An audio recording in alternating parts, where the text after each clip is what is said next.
Paz do Senhor Jesus, queridos irmãos em Cristo. Neste vídeo, desejo lhes falar sobre a Bíblia, mito ou princípios e revelação. Nós sabemos que a Bíblia é o livro sagrado dos cristãos. Não simplesmente sagrados por si só, mas é nele que nós encontramos uma pessoa, a pessoa de Deus. E Deus, então, se revela através das Sagradas Escrituras. E de uma forma progressiva. E culmina na revelação de Deus através do nascimento, do ministério de Jesus e da morte, ressurreição e ascensão de Jesus ao Pai. Então, nós entendemos como cristãos de que as Sagradas Escrituras é a revelação do Senhor Jesus nas Sagradas Escrituras. Então, em outras palavras, é Deus, é Jesus falando conosco. É a palavra que sai da boca de Deus, né, que nos alimenta. Pois bem, a Bíblia. Nós interpretamos esta Bíblia como sendo narrativas mitológicas. O que é mitologia? O que é um mito? Mitos são histórias que os homens inventam ou inventaram durante a sua vida histórica, de que para quê? Para provar que como que surgiu o homem, surgiu todas as coisas, o mundo. Diz nesses mitos que quem criou todas as coisas foram os deuses. Os deuses. E então conta-se as histórias sobre mitologia grega. Só que, olhando para as histórias desses deuses, nós vamos ver que esses deuses são muito violentos. Brigam entre si, não há harmonia entre eles. Há violência e não amor. Eles se degradiam, eles competem entre si para dominar pessoas ou territórios, para expandir o seu domínio. Então, agora, na Bíblia, nós vemos que expressa quem? A Trindade. Pai, Filho e Espírito Santo. Como sendo uma família, tendo um relacionamento de harmonia e amor entre eles. E tudo quanto eles fazem, ou fizeram, vão fazer, ou estão fazendo, eles fazem em harmonia. Não para competir um com o outro.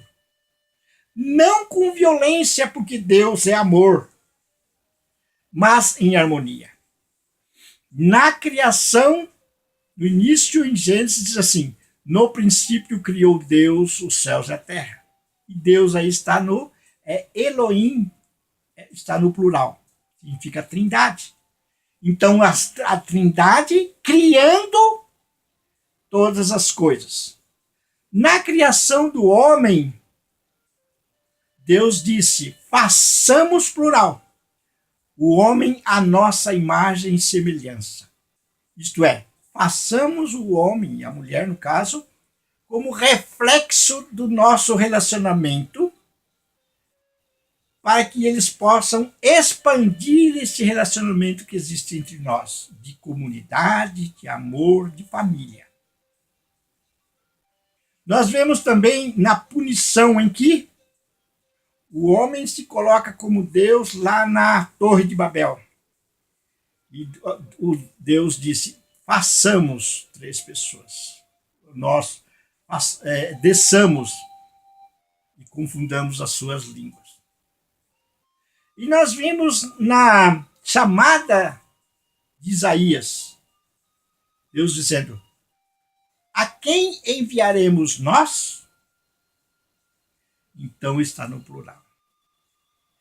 E nós vemos no Novo Testamento o Pai, na Trindade, o Pai é o administrador, enviando o seu único Filho, Jesus Cristo. E nós vemos Jesus sendo homem, em obediência ao Pai, ele é enviado, se submetendo à vontade do Pai.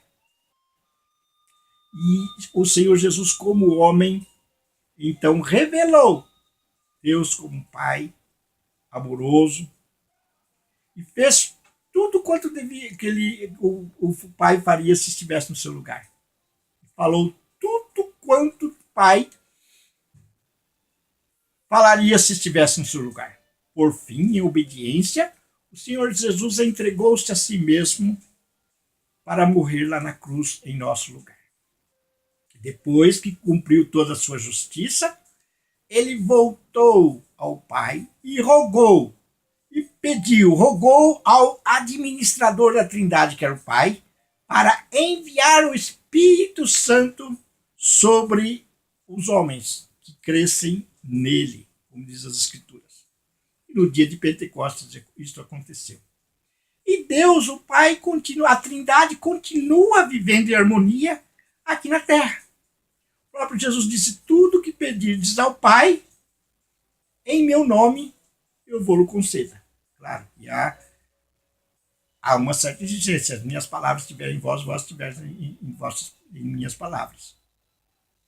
E também o Espírito Santo veio habitar dentro de nós e veio nos colocar um ponto de contato, de comunhão com o Pai. Então, temos um advogado, um representante diante do Pai, que é o Senhor Jesus, e temos um advogado, um representante do Pai dentro de nós, que é o Espírito Santo, que nos ensina todas as coisas, até mesmo a orar, que nos orienta e que exalta a pessoa e a obra do Senhor Jesus. Então, a Trindade expressa amor. A Trindade expressa harmonia. A Trindade expressa comunhão entre si. E aqueles que creem no Senhor Jesus e se tornam nova criatura e passa a ter o Espírito Santo, passa a ter dentro de si o reino de Deus expresso nos céus, sendo expressado na terra através da sua vida, em que ele é mergulhado no corpo de Cristo e passa a viver em comunhão com a cabeça que é Cristo. Diferente dos mitos. A harmonia entre eles. Só há briga, só há contenda, só há disputa. E a Trindade e aqueles que nascem de novo, a cooperação. Cada um tem o seu chamado, cada um tem o seu dom, e cada um coopera como membros do corpo de Cristo, coopera para o crescimento espiritual de toda a igreja. Então, nós não podemos interpretar as Sagradas Escrituras como um mito, não é mesmo? Nós não podemos. Não há como. Então, o nosso Deus é maravilhoso. Nosso Deus é aquele que sempre desejou e sempre deseja atrair a atenção do ser humano que o criou, que foi criado criado para ser conforme a sua imagem, conforme a sua semelhança e com a capacidade de se comunicar com o ser humano aqui na Terra. Então, Deus é maravilhoso e ele se revela a nós. E ele se comunica com nós, estando na Terra. E sendo Jesus, estando lá no Pai, com o Pai, num lugar tranquilo, num lugar saudável, num lugar de obediência e de adoração, num lugar de luz e paz. Um certo dia Deus envia, olha para a terra e vê que todos pecaram. E envia o seu único filho, Jesus Cristo, a este mundo.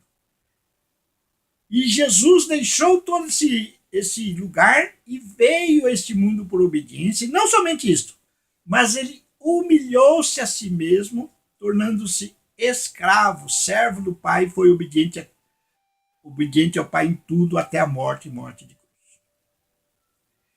E então, aqueles que aceitam o Senhor Jesus e o seu plano de salvação e se arrependem, quebranta-se diante do Senhor, então passa a ter a revelação de Deus e do seu amor expresso na pessoa de Jesus. Deus, como um Pai amoroso, ele está assentado num alto e sublime trono. E sempre então desejou descer desse trono e se assentar, vir a este mundo, no nível do homem, onde o homem está, para se comunicar e ter comunhão com o ser humano. Por isso Deus usou esses homens santos para escrever as Sagradas Escrituras numa linguagem simples, tão simples que até uma criança pode entender. Então, a Bíblia foi inspirada por Deus, escrita por homens santos que amavam a Deus, numa linguagem muito, muito simples.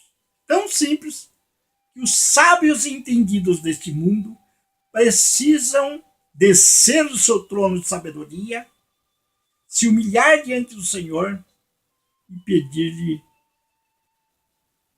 a sua revelação. A Bíblia não foi escrita como sendo mito, algo inventado pelo ser humano, pela sua natureza pecaminosa, como foram escritos a mitologia.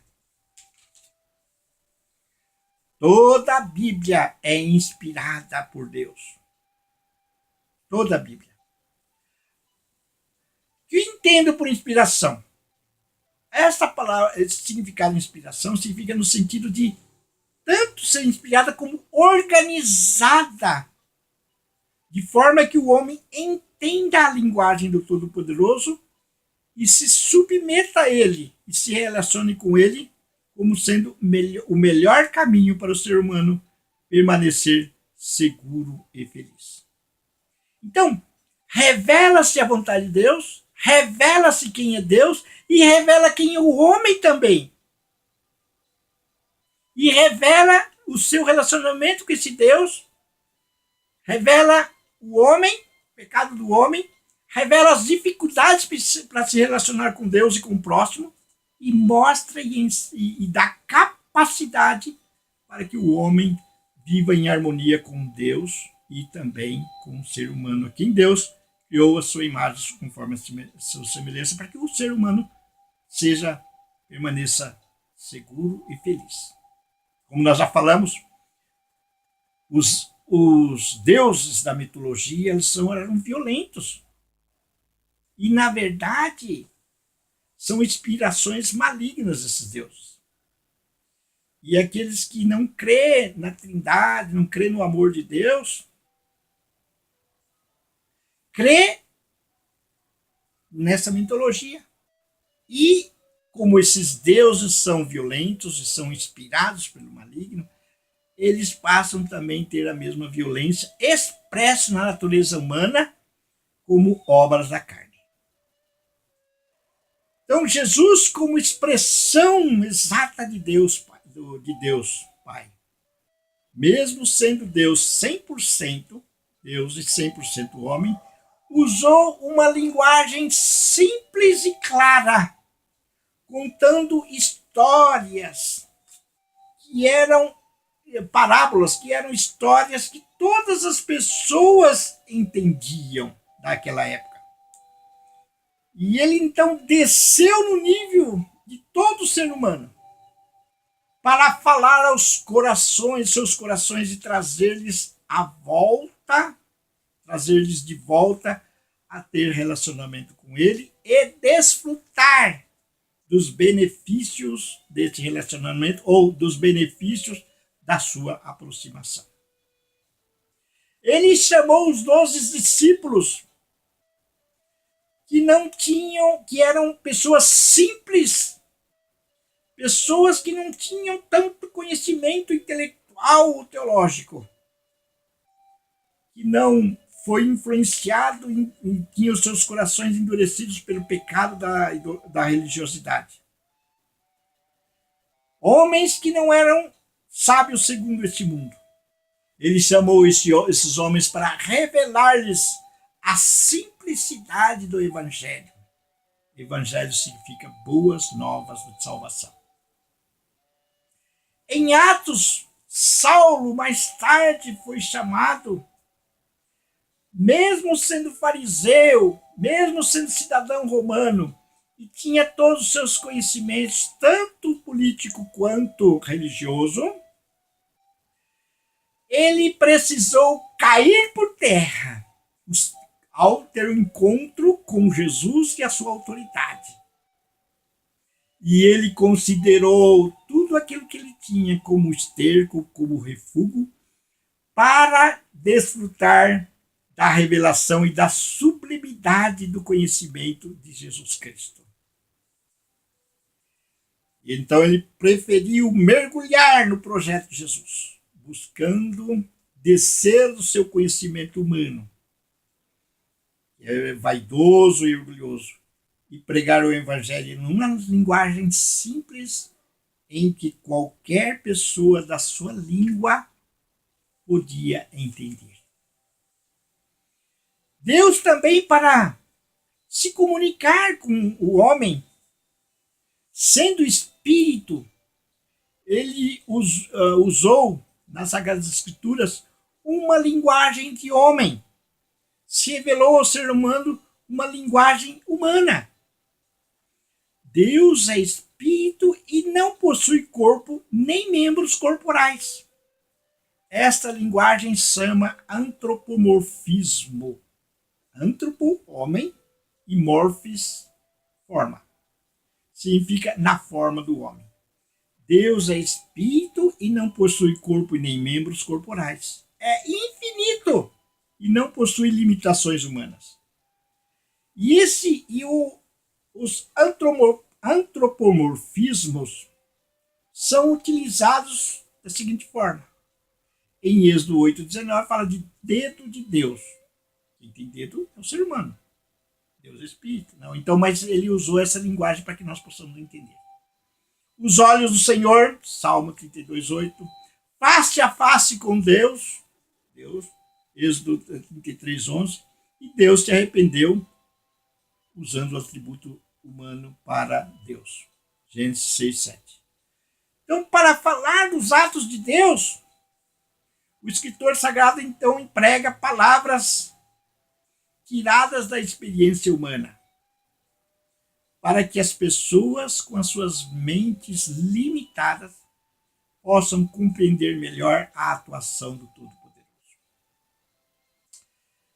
E a resposta do homem em relação a esta revelação, aquilo que o Senhor fala claramente ao seu coração, é a fé, ou crer na fidelidade de Deus expressa da sua palavra. Crer que esse Deus amoroso é poderoso para manifestar-se na sua vida e se manifestar para mudar a história de uma forma sobrenatural. crer nas promessas de Deus. E também nas pessoas que Deus as usa para nos trazer benefício e, sobretudo, paz com Deus. Trazendo segurança e trazendo uma palavra que se alinha, faz com que nós venhamos nos alinhar à vontade de Deus para a sua glória, não para nós. Diferente dos deuses da mitologia, que vivem em guerra entre si, competição, disputas, manifesta neles e naqueles que creem nele o quê? Com as mesmas atitudes. Quem crê nesses deuses são inspirações malignas. Façam, como nós já falamos, e fala em Gálatas, as manifestações, as obras da carne. Apesar da Sagrada Escritura ser escrita numa linguagem simples, qualquer pessoa possa entender, há um mistério nos seus escritos. Um mistério tão profundo que só podemos entender por revelação de Deus, pela revelação do Espírito Santo. Só assim vamos entender esse mistério. O homem natural, aquele que ainda não teve encontro pessoal com Jesus, ainda não tem o Espírito Santo, a palavra de Deus, as coisas de Deus para ele é loucura. Loucura.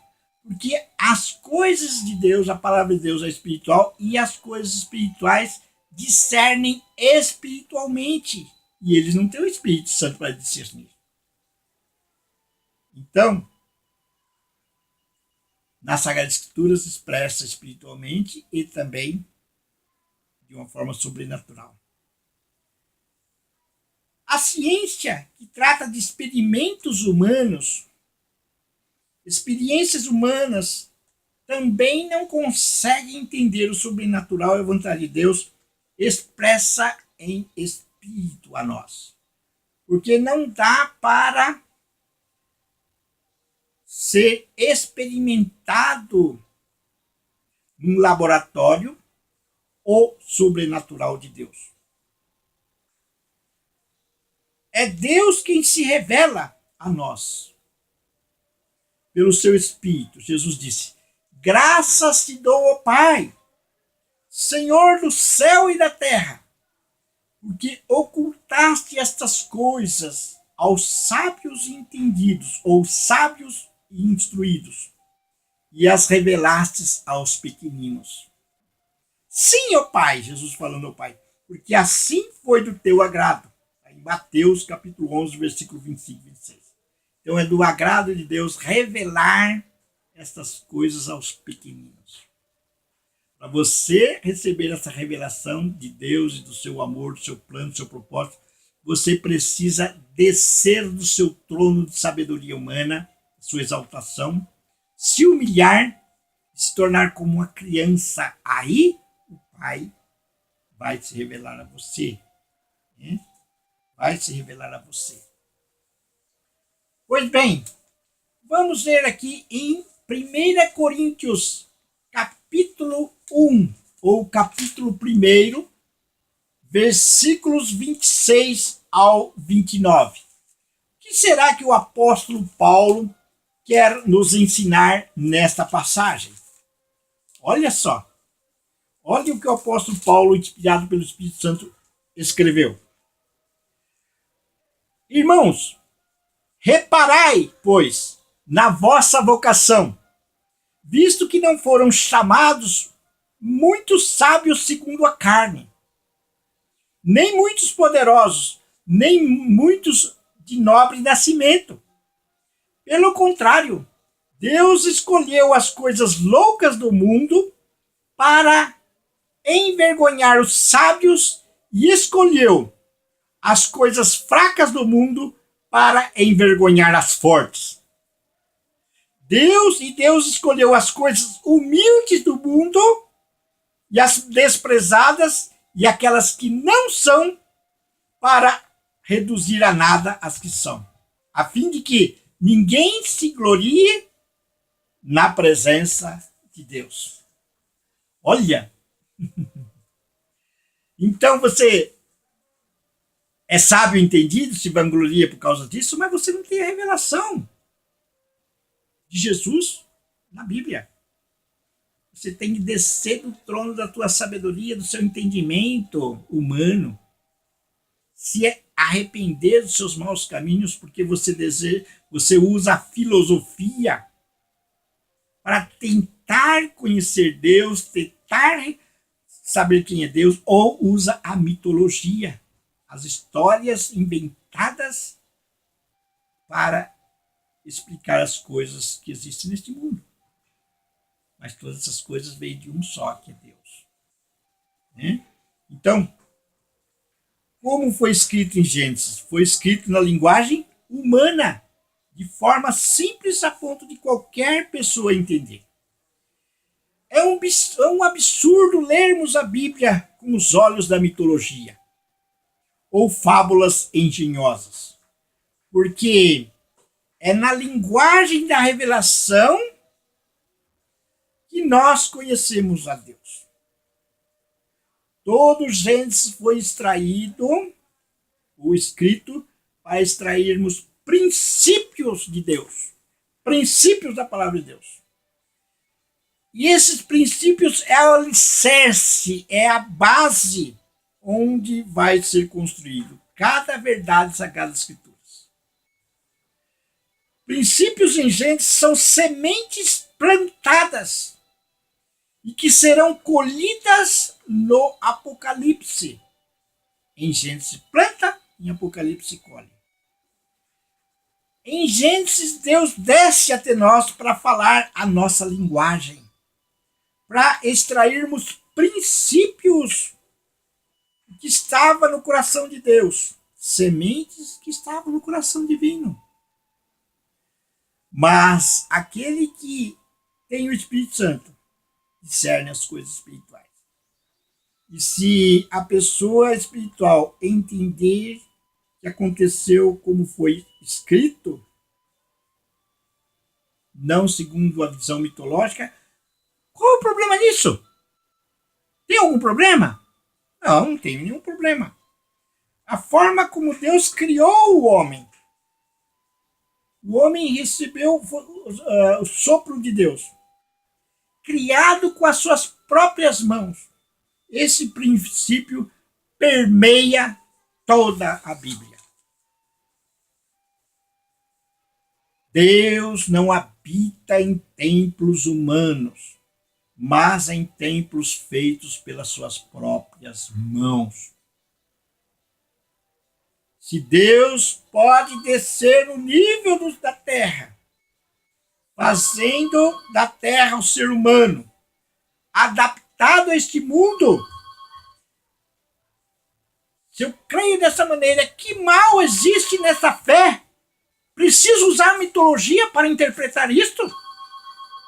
Se eu não acreditar na maneira como Deus criou tudo e considerar isto mito, só porque não se explica pela mente humana, racional e limitada, como vou acreditar que Deus usou Moisés para abrir o Mar Vermelho?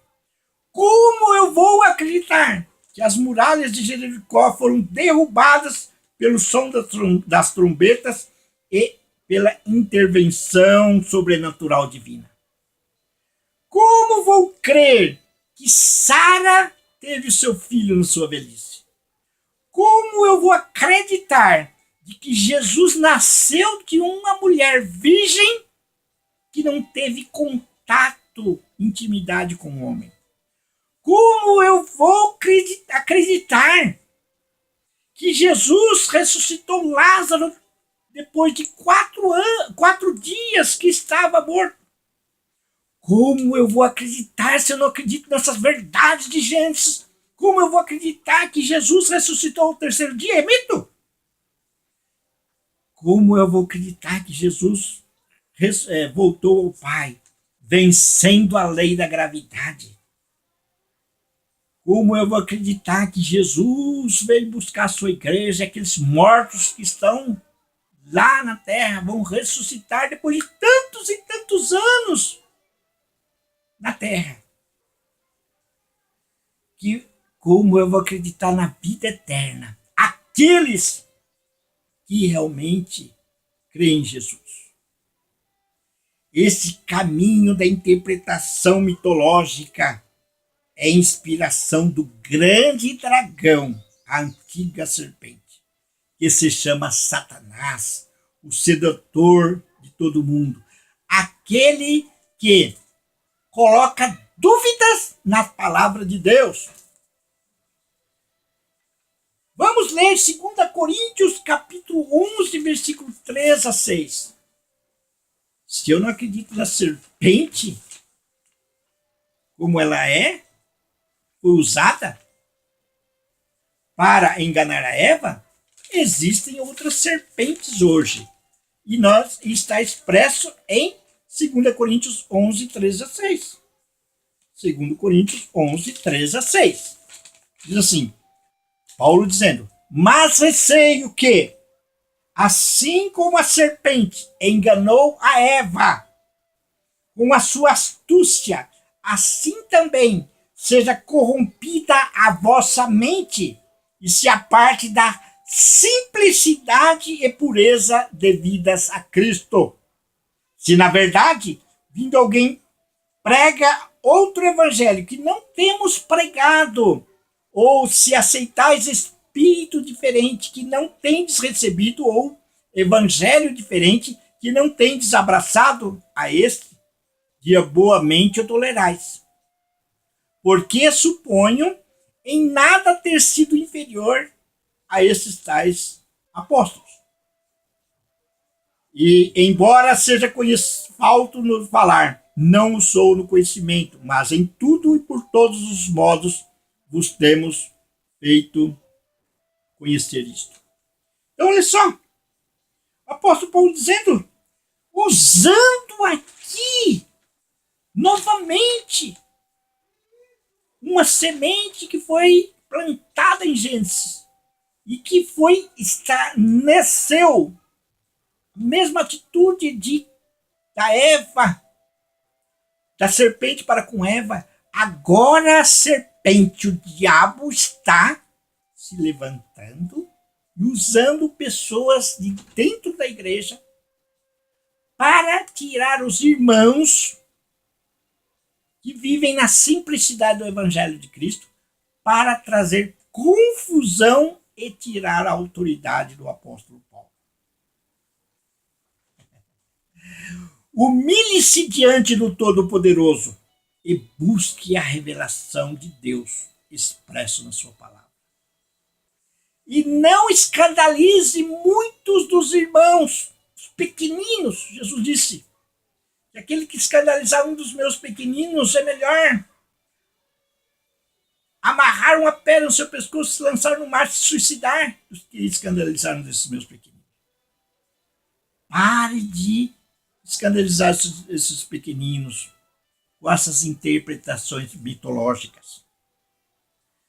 Pare de assimilar conhecimentos e explicações bíblicas de quem odeia a simplicidade do Evangelho de Cristo.